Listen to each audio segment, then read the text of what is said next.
Bismillahirrahmanirrahim. Assalamualaikum warahmatullahi wabarakatuh. Bertemu kembali dengan saya, masih di media pembelajaran literasi ICT Ekonomi.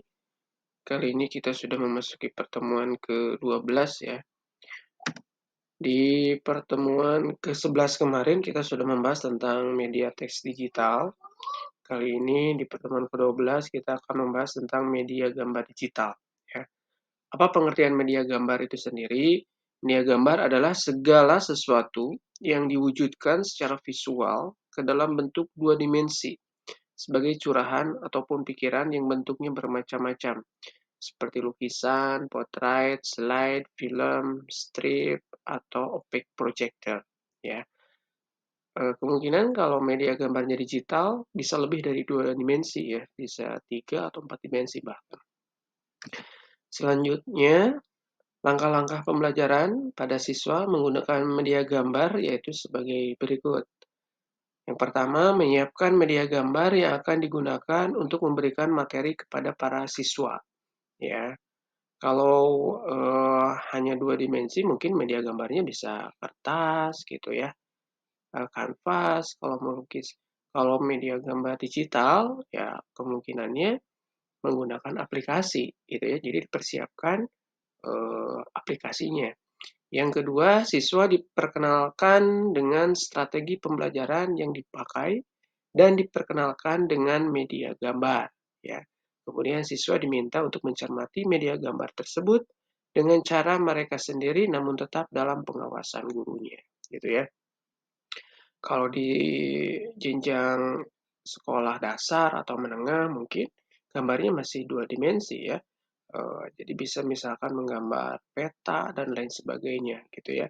Tapi kalau untuk mahasiswa, karena kita belajar untuk media ya gambar digital, di samping tadi mempersiapkan aplikasinya, juga disiapkan materinya gitu ya. Materinya akan menyampaikan tentang apa gitu ya. Dan biasanya untuk pembelajaran media gambar digital ada beberapa aplikasi yang bisa digunakan. Salah satunya misalkan seperti Powtoon ya, seperti itu. Lalu yang ketiga, dalam proses pembelajaran, siswa mencoba berbagai strategi untuk menyelesaikan masalah sesuai dengan pengamatannya. Hal ini dapat dilakukan secara perorangan dengan mengerjakan LKS yang diberikan oleh guru untuk dinilainya dan media gambar sebagai objek penelitiannya. Kalau tadi misalkan yang dua dimensi mengamati peta, misalkan setelah digambar, diamati, bahkan mungkin dihafal letak suatu daerahnya ada di mana, gitu ya. Bisa seperti itu.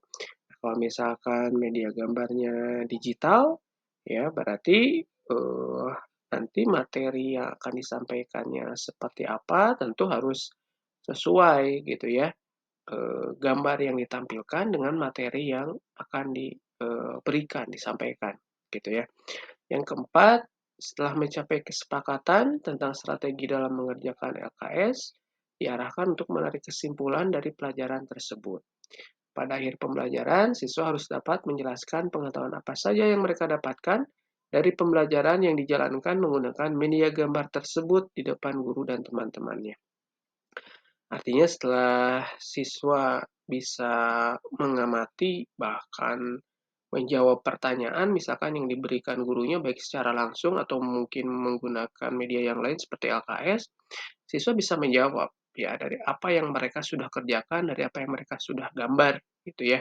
Sehingga siswa pada akhirnya bisa menyimpulkan tentang materi pembelajaran tersebut. Ya, nah itulah beberapa langkah-langkah dalam menggunakan media pembelajaran dengan menggunakan media gambar gitu ya. Selanjutnya, konten pembelajaran digital. Nah, ini berupa teks, gambar, suara, animasi, video ya yang digunakan untuk mempermudah proses belajar mengajar. Minggu yang lalu kita sudah memperkenalkan tentang media teks digital, sekarang masuk ke gambar gitu ya. Jadi nanti di tugas akhirnya Anda harus bisa membuat konten pembelajaran digital. Jadi di dalamnya ada teksnya, terus ada gambar bergeraknya, ya, ada suaranya, dan juga gambarnya harus berupa gambar animasi, gitu. Ya, dan itu berupa video, ya. Nah, langkahnya bagaimana? Yang pertama, menentukan apa yang akan dibuat, ya. Jadi nanti di akhir, di pertemuan terakhir itu Anda membuat media pembelajaran, konten pembelajaran digital yang berupa gambar animasi bergerak, gitu, yang punya suara, yang ada teksnya juga, seperti itu, ya. Lalu merancang seperti apa bentuknya? Ya, seperti animasi pada umumnya gitu ya. Seperti yang tadi saya sampaikan, Anda bisa cari, cek di Google atau YouTube, media pembelajaran digital berupa animasi itu bisa berupa aplikasi yang dibuat oleh Powtoon misalkan, seperti itu, ya. Lalu membuat produknya itu sendiri, ya, kontennya ditentukan dulu, ya. Kalau kemarin ke kelas reguler saya menentukan untuk materinya itu tentang penerimaan mahasiswa baru, ya. Contohnya ada, ya, animasi tentang PMB ini di YouTube Info STKIP dulu, ya, boleh Anda cek, boleh Anda lihat, ya. Bahkan yang kemarin challenge juga kalau tidak salah ada yang membuat animasi digital seperti itu, ya, di mana ada gambar, ada suara, ada teks, juga ada bentuk animasi yang bergeraknya, gitu ya. Lalu nanti menilai kualitasnya, ya, ketepatan antara gambarnya, suaranya, teksnya, gitu ya. Lalu kualitas gambarnya seperti apa, ya. Dan lalu nanti mengirimkan atau mengkomunikasikan hal tersebut kepada mahasiswa, ya, tentang materi yang sudah dibuat tersebut, ya. Dan nanti di akhir kita ada proses evaluasi, ya. Apa itu evaluasi? Proses evaluasi ini digunakan untuk memberikan suatu nilai kepada objek yang dievaluasi, sehingga manfaat atau nilai intrinsiknya dapat disampaikan kepada orang lain. Jadi hasil video Anda nanti, tugas Anda itu harus dievaluasi, ya.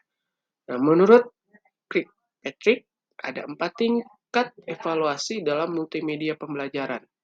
Yang pertama, tingkat pertama itu berupa reaksi, ya.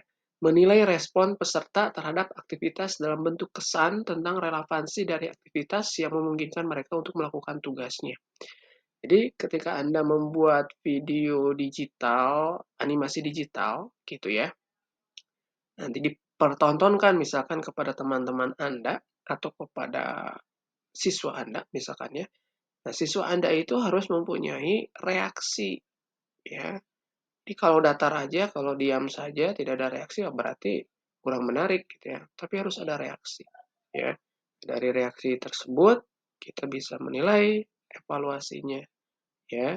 Dan itu nanti ada form penilaiannya, ya. Ada form penilaiannya, biasanya poinnya dari 1 sampai 5 gitu ya. Apakah menarik, misalkan kurang menarik, tidak menarik, sedang misalkan, seperti itu, ya. Lalu selanjutnya yang kedua, pengetahuan, ya. Jadi menilai peningkatan pencapaian materi dan keterampilan yang diinginkan dari aktivitas yang dilakukan. Dengan diberikan video animasi digital tersebut, siswa harus bertambah pengetahuannya. Jadi harus mempunyai nilai di situ ya, nilai pengetahuan. Ya, jadi kontennya harus menarik tentu saja. Ya.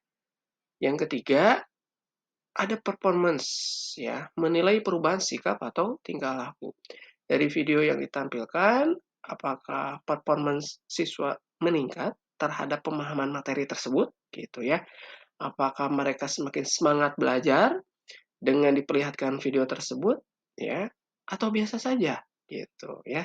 Nah, itu bisa dievaluasi dari hasil tayangan video tadi.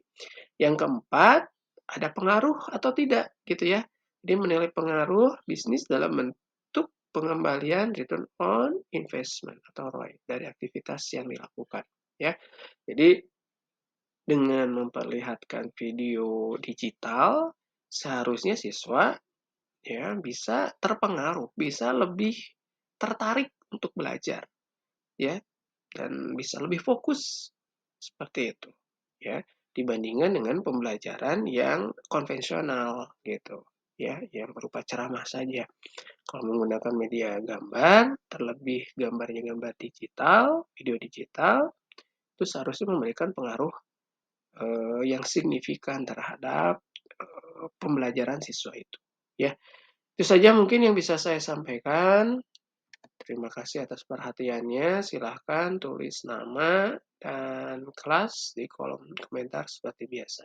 Ya, saya akhiri. Billahi taufiq wal hidayah. Wassalamualaikum warahmatullahi wabarakatuh.